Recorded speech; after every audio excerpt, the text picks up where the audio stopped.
అదే RTV app వార్తల్ని క్షణాల్లో చదివే అవకాశం ఉంటుంది. ఒక న్యూస్ పేపర్, ఒక టెలివిజన్ ఛానల్ మీ చేతుల్లో ఎప్పుడు ఉంటాయి. ఉద్యోగులు రోడ్లపై వచ్చిన పరిస్థితి. ఓపీఎస్ విధానం, సిపిఎస్ విధానంపై ఇప్పుడు చర్చ.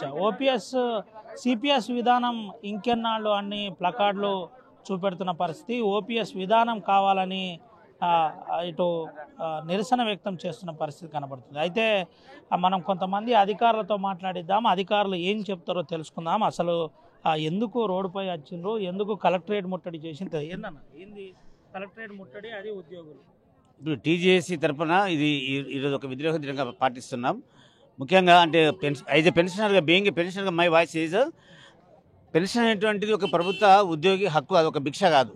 కానీ ఇవాళ రిటైర్డ్ అయినటువంటి ఉద్యోగులు దాదాపు అంటే 2004 నుంచి తీసుకుంటే దాదాపు 1.5 year అవుతుంది. 1.5 year నుంచి ఇప్పటి వరకు కనీస బెనిఫిట్స్ అనేటువంటి పొందకుండా కూడా కొంతమంది ఆత్మహత్య చేస్తున్న పరిస్థితి ఉన్నది.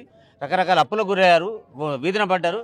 గవర్నమెంట్ అనేటువంటిది అది it is not a compensatory, ఇది ఒక ఎక్స్ట్రా ఇచ్చేది కాదు. అంటే సుమారు 35 నుంచి 40 సంవత్సరాలు పనిచేసిన ప్రతి ఉద్యోగికి తప్పనిసరిగా అందించవలసినటువంటి ఆ ఉద్యోగుల హక్కును కూడా ఇవాళ సకాలంలో అందించకపోవడం వల్ల రకరకాల సమస్యలు గురవుతున్నాయి. కాబట్టి రాష్ట్ర ప్రభుత్వాలు, గవర్నర్ రేవంత్ రెడ్డి గారు సంబంధించిన అధికారులందరూ వెంటనే స్పందించేసేసి ఇక నుంచి అలసత్వాన్ని వదిలేసేసి టీజేఏసీ ఏదైతే రాష్ట్ర వ్యాప్తంగా చేసిన ఉద్యమంలో మేమందరం సపోర్ట్ చేస్తున్నాం. దీంట్లో ఉద్యోగ, ఉపాధ్యాయ, కార్మిక అన్ని ఉద్యోగం అంటే ప్రభుత్వం చేసింది. పోలీస్ వాళ్ళు కూడా ఉద్యోగుల కిందకు వస్తారు. మనమందరం ఉద్యోగులం కాబట్టి ఐక్యంగా పోరాడి ఒక తెలంగాణను సాధించినట్టు మన ఐక్యతని తప్పనిసరిగా ఈ సిపిఎస్ అనేటువంటిది రద్దు చేసి ఓపీఎస్ అనేటువంటిది ముద్దనేటువంటి సంకల్పం ఇవాళ ముందుకెళ్తున్నాం. ధన్యవాదాలు.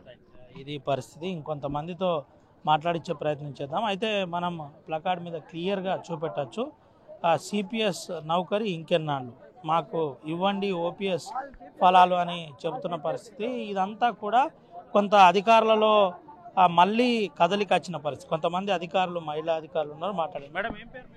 చందన. ఏంటమ్మా, ఏంది మళ్ళీ రోడ్ మీదకి వచ్చింది, ఎందుకని? అంటే మాకు సిపిఎస్ కావాలని మా డిమాండ్ చేస్తున్నాం సార్. ఎందుకంటే పెన్షన్ రాక చాలామంది ఉద్యోగులు వీధిన పడుతున్నారు. కాబట్టి వాళ్ళు పెళ్లిళ్ళు చేయలేక, తర్వాత వాళ్ళు భవిష్యత్తులో వాళ్ళు ముందు వెళ్ళలేక చాలా సతమత అవుతున్నారు. కాబట్టి మేము ఈరోజు ఈ ధర్నాకి.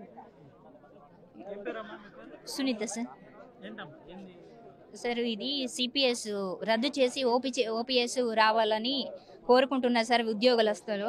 అయితే దీనివల్ల ఏమవుతుందంటే సిపిఎస్ అనేది సార్ ఒకటేసారి అమౌంట్ ఇచ్చి పక్కకు జరగడం ఉంటుంది సార్. దీనివల్ల ఏంటంటే ఒక సమ్ ఏజ్ వచ్చిన తర్వాత ఆ యొక్క ఎంప్లాయీ మళ్ళీ కొడుకుల మీద, వాళ్ళ మీద ఆధారపడవలసి ఉంటుంది సార్. వాళ్ళ యొక్క సెక్యూరిటీ అనేది లేదు సార్. అట్లాంటప్పుడు ఈ సిపిఎస్ను రద్దు చేసి ఓపీఎస్ విధానాన్ని మళ్ళీ పునరావృతం చేయాలనేది మా యొక్క ఉద్యోగుల యొక్క కోరిక సార్.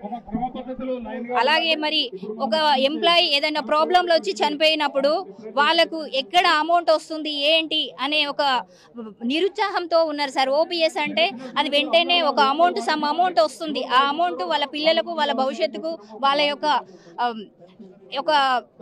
ఒక అమౌంట్ వాళ్ళ పిల్లల యొక్క పెళ్లిళ్లకు, ఉద్యోగాలకు పనిచేస్తుంది. కాబట్టి సిపిఎస్ అనే అమౌంట్ వారి ఎక్కడో బట్టి ఆ అమౌంట్ ఎక్కడ ఉందనేది కూడా ఉద్యోగులకు తెలియలేని పరిస్థితిలో ఉన్నారు. కాబట్టి మరి ఈ యొక్క ఓపీఎస్ని రద్దు చేసి సిపిఎస్ను రద్దు చేసి ఓపీఎస్ అనే విధానాన్ని పునరావృతం చేసి మరి ఉద్యోగులందరి యొక్క కోరిక మేరకు ఈరోజు మీకు ఇవ్వడం జరిగింది సార్. ఇది పరిస్థితి. అంటే సిపిఎస్ విధానం ఏదైతుందో సిపిఎస్ ఓపీఎస్ విధానం మీద ప్రధానంగా ఇప్పుడు రోడ్లపై వచ్చిన పరిస్థితి. దీంతో నిరసన వ్యక్తం చేస్తున్న పరిస్థితి. వెంటనే మా హక్కు మాకు కావాలి, లేదంటే ఇదే ఉద్యమాన్ని తీవ్రతరం చేస్తామని చెప్తున్న పరిస్థితి కనబడుతుంది. మనతో పాటు ఆ ఉద్యోగ సంఘం నాయకులు ఉన్నారు, మాట్లాడారు. ఏంటి మేడం, అధికారులే మళ్ళీ రోడ్ల మీదకి వచ్చిండ్రు, ప్లకార్డులు వాడుతున్నారు. ఇవాళ సెప్టెంబర్ 1 అనేది 2004లో పెన్షన్ని అంతం చేయడం అనేటువంటి దాన్ని పెట్టుకొని ఉద్యోగుల భవిష్యత్తుని అంధకారమయం చేసేటువంటి నిర్ణయాలు తీసుకోవడం జరిగింది. గత 21 సంవత్సరాలుగా ప్రతి సెప్టెంబర్ 1 తేదీ నాడు మళ్ళీ మాకు పాత పెన్షన్ పునరుద్ధరించాలి. ఏ రోజైతే 30 ఏళ్ళు మేము సర్వీస్ చేసుకున్న తర్వాత మా 60 ఏళ్ళ వయసు వచ్చే నాటికి ఏ విధమైనటువంటి పని చేసుకునేటువంటి సౌకర్యం ఉండదు కనుక ఉద్యోగ ఉపాధ్యాయులకి భరోసాగా ప్రభుత్వాలు పెన్షన్ అనేటువంటి స్కీమ్ని ప్రవేశపెట్టడం జరిగింది. ఇది ఏ ఒక్కరి దయాధర్మాలో కాదు. ఉద్యోగి ఏ రోజైతే ఉద్యోగంలో విధులు నిర్వర్తించిన రోజే వాళ్ళకి కొన్ని సర్వీస్ రూల్స్ ఫ్రేమ్ చేయడం జరుగుతుంది.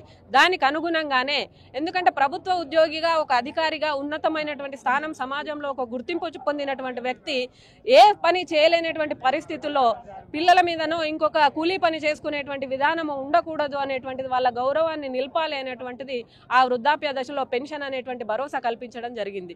కానీ గత 20 ఏళ్ల క్రితం కొన్ని ప్రభుత్వాలు స్వార్థపూరితంగా ఆలోచించేసి నేషనల్ పెన్షన్ స్కీమ్ అనేసి, కంట్రిబ్యూటరీ పెన్షన్ స్కీమ్ అని చెప్పేసి ప్రవేశపెట్టి ఇవాళ రిటైర్డ్ అయినటువంటి ఉద్యోగులకు ఎలాంటి ఆధారం లేకుండా వాళ్ళు రోడ్డు మీదకి వచ్చేటువంటి పరిస్థితి తీసుకొస్తున్నందున మేము ఖచ్చితంగా ప్రభుత్వాలు పునరాలోచించాలి.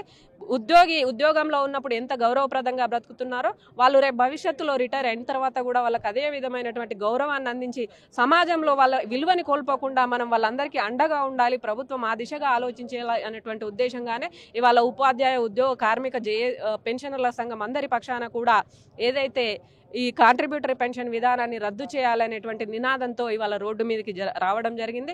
దయచేసి ఇప్పటికైనా ప్రభుత్వాలు సానుకూల దృక్పథంతో ఆలోచించి ఉద్యోగులందరికీ కూడా పెన్షన్ కల్పించేటువంటి విధంగా ఆలోచించాలి, నిర్ణయం తీసుకోవాలి.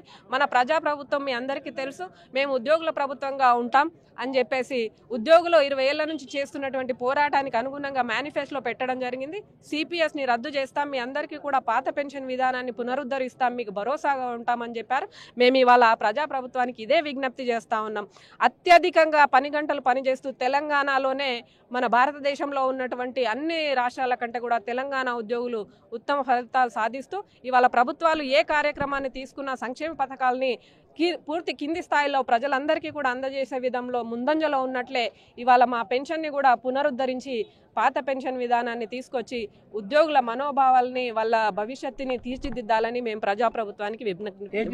ఏం చేయబోతున్నారు? ఇదే పరిస్థితి ఉంటే రేపు ప్రభుత్వం స్పందించకపోతే ఆ ఉద్యోగ ఉపాధ్యాయ కార్మిక సంఘం తరఫున ఏం చేయబోతున్నారు? మా రాష్ట్ర కమిటీ తీసుకునే నిర్ణయం ప్రకారం వాళ్ళు ఏ నిర్ణయం తీసుకుంటే ఆ నిర్ణయానికి మంచిర్యాల జిల్లా టీజీజేఏసీ తరఫున మేమందరం కూడా ముందుంటాము. ఖచ్చితంగా మేము కూడా ఫస్ట్ మా మంచిర్యాల జిల్లా నుంచే రాష్ట్ర కమిటీకి విజ్ఞప్తి చేస్తున్నాము. ఈ సిపిఎస్ అనేది 21 సంవత్సరాల నుంచి పోరాడుతున్నాం, ఈరోజు వచ్చింది కాదు. కాబట్టి ఖచ్చితంగా ఈ యొక్క సిపిఎస్ను రద్దు చేసే వరకు విశ్రమించకుండా దీన్ని ప్రత్యేకమైన కార్యక్రమంగా తీసుకొని రాష్ట్ర కమిటీ సిపిఎస్ రద్దయ్యే వరకు పోరాడాలని చెప్పి వారి వెన్నంటి మేమందరం కూడా అటెండర్ నుంచి మొదలు పెడితే ఐఏఎస్ వరకు ప్రతి ఒక్కరు కూడా ఈ యొక్క సిపిఎస్ బాధితులే. కాబట్టి ఖచ్చితంగా ఈ సిపిఎస్ భూతాన్ని తరిమి కొట్టే వరకు మేము విశ్రమించేది లేదని చెప్పేసి తెలియజేస్తున్నాం. ఇది పరిస్థితి. సిపిఎస్ విధానాన్ని రద్దు చేయాలి. 2004లో ఈ విధానం రద్దు చేయడం జరిగింది. ఇప్పటికీ దాదాపుగా 30 సంవత్సరాల నుండి మేము ఇబ్బందులు పడుతున్నాం. ఉపాధ్యాయ కార్మిక సంఘాలు ఒక రకంగా ఇబ్బందికరంగా ఉంది. మేము ఇదే విధానం ఉంటే రానున్న రోజుల్లో స్టేట్ కమిటీ ఇచ్చే పిలుపు మేరకు ఆందోళన తీవ్రతరం చేస్తామని చెబుతున్న పరిస్థితి. సుమంతో రవినాయక్, RTV, ఆదిలాబాద్. తెలుగులో న్యూస్ కి ఫాస్టెస్ట్ యాప్ ఇప్పుడు టోటల్లీ న్యూ అవతార్లో జస్ట్ 5 సెకండ్స్ లో కంప్లీట్ న్యూస్. సోషల్ మీడియాలో ట్రెండ్స్ కి one stop solution. Live TV app voice search option తో ఇప్పుడే డౌన్లోడ్ చేయండి లేదా అప్డేట్ అయిపోండి. యాప్ లింక్ డిస్క్రిప్షన్ లో ఉంది.